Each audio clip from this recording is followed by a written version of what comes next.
সে কি আজ শুক্রবার তুমি নামাজ পড়তে যাবে না?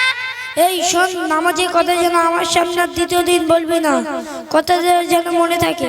সে কি সেদিন তুমি যে বলছিলে আমাদের মসজিদের ইমাম সাহেব নাকি বলেছে পরপর 3 জুমার নামাজ কামাই করলে নাকি মুনাফিক হয়ে যেতে হয় আর ইসলামের খাতা থেকে নাম কেটে যায়, তাহলে আজ তুমি এমন বলছো কেন? এই শোন, ইমাম সাহেবের কথা যেন আমার সামনে আর দ্বিতীয় দিন বলবি না, কথাটা যেন মনে থাকে। এই কিরকম কথা? সেদিন তো ইমাম সাহেবের নামে খুব প্রশংসা করছিলে, আজ ইমাম সাহেবের কথা শুনে তোমার গা জ্বালা করছে কেন? কে কিরকম আমার তা জানা হয়ে গেছে, সুতরাং আমাকে আমার মতো চলতে দে। তোমার কথাগুলো শুনে আমার স্বপ্ন দেখার মতো মনে হচ্ছে, একটু খুলে বলবে তোমার রাগ হওয়ার কারণগুলো কি? শোন, তাহলে ইমাম সাহেবের সাথে যেন আবার বলে দিস না। সেটা বলো তো, সেটা তো আগে শুনি। শোন, তাহলে আমি মনে মক্তবে যাব না, ইমাম সাহেব আমাকে জোর করে মক্তবে নিয়ে গেল। সেটা তো ভালোই হলো। শুনবি তো, ইমাম সাহেব আমাকে মক্তবে গিয়ে কি অপমানটাই না করলো কত লোকের সামনে, এটা কি ভালো হলো? শুনি। কি বলছো ভাইয়া? ইমাম সাহেব তোমাকে অপমান করলো, তা তুমি কি করে বুঝলে? আমাকে না তো কাকে বলছে, শুনি, আমাকে না তো কাকে বলছে, মদ খাওয়া, দিলবার খাওয়া, সিগারেট খাওয়া, বিমল খাওয়া, এইসব নাকি শয়তানের কাজ।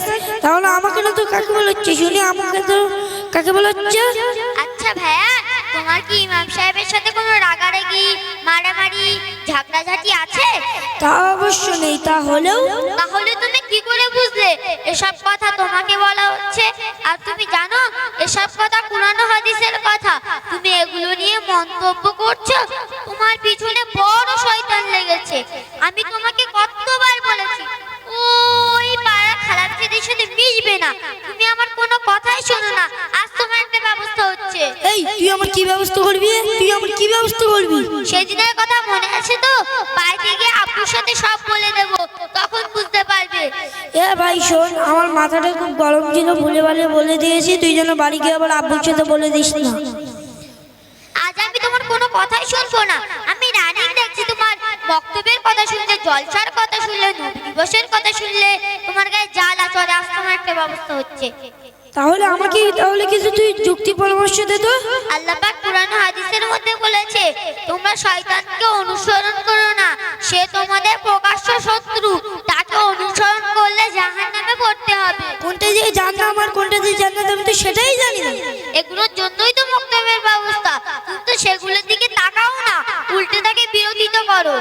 তাহলে আমাকে কি করতে হবে? তোমাকে আমাদের মুফতি আব্দুল কাদির সাহেবের প্রচেষ্টায় তৈরি হওয়া কায়নাগর বাইতুল ফাল ইকরা একাডেমি মক্তবে ভর্তি হতে হবে। ভর্তি হলেই কি সব জানা যাবে? হ্যাঁ, অবশ্যই জানা যাবে। কেন জানা যাবে না? অবশ্যই জানা যাবে। তাহলে তুই তো এতদিন গেছিস, কমপ্লিট সূরা ফাতিহাটা বলতো। আউযু বিল্লাহি মিনাশ শাইতানির রাজীম। বিসমিল্লাহির রাহমানির রাহিম।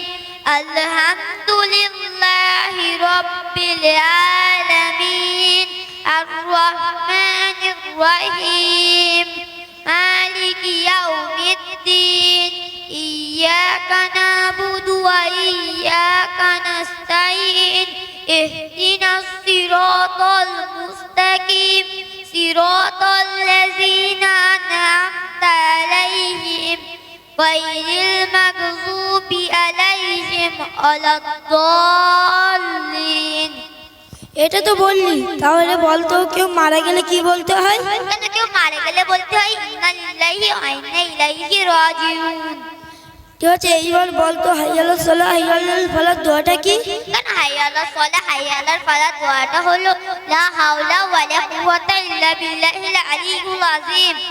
এবার বলতো সিঁড়ি থেকে নামার সময় কি বলতে হবে?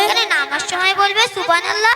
আচ্ছা, তোমার সাথে অনেকক্ষণ কথাবার্তা হলো, আমার মসজিদে যাওয়ার সময় হয়ে গেছে, তো তুমি কি ওই বাজারে যাবে, নামাজ পড়তে যাবে না?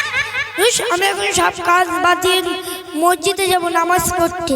ঠিক আছে, আমি তাহলে নামাজ পড়তে চলি। আসসালামু আলাইকুম ওয়া রাহমাতুল্লাহি ওয়া বারাকাতুহু।